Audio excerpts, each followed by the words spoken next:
Despite It Takes Two's 10 million sales, couch co-op games represent less than 3% of new releases.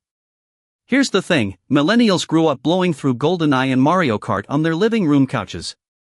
That generation is now in their 30s, married, with disposable income, and they're craving that same magic with their partners and friends. Post-pandemic, people are actively seeking shared experiences that don't require staring at separate screens across the room. It's not nostalgia, it's genuine demand for connection. Yet developers keep chasing online multiplayer metrics and battle passes instead of tapping into what might be the most underserved demographic in gaming right now, adults who just want to sit next to someone and play something together.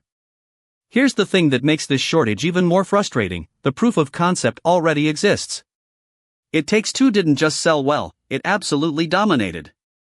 Hazelight Studios released this couch co-op adventure in 2021, and it moved over 10 million copies worldwide. That's not a niche success. That's a phenomenon. The game went on to win Game of the Year at the Game Awards, beating out massive titles like Resident Evil Village and Deathloop. Players loved it because it was built specifically for two people on one couch, with mechanics that required genuine cooperation and communication between partners. Yet here's where the disconnect happens. Despite It Takes Two's undeniable success, the major publishers, EA, Activision, Ubisoft, Take-Two, haven't rushed to greenlight similar projects. You'd think every major studio would be developing their own couch co-op experience by now. Instead, the genre remains largely untouched by AAA publishers. They had the roadmap right in front of them, a game designed for local multiplayer, released at a reasonable price point, that resonated with millions of players and earned critical acclaim. But instead of following that formula, the industry largely moved on.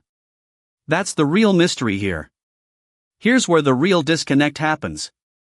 Publishers look at couch co-op and see a nightmare from a business perspective. Online multiplayer scales infinitely, you can sell battle passes, cosmetics, and seasonal content to millions of concurrent players across the globe. Local co-op? That's one sale, 2 controllers, done. No recurring revenue.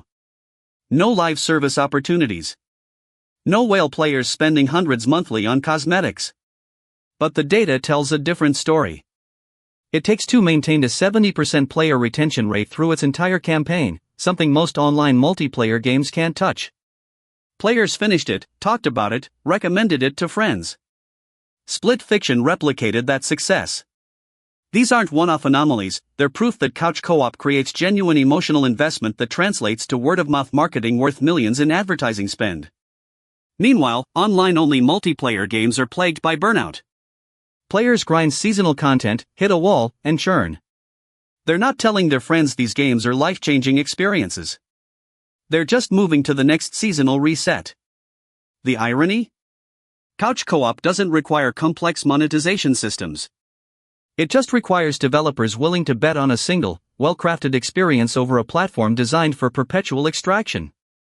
That's the gamble publishers won't take. Here's where it gets interesting.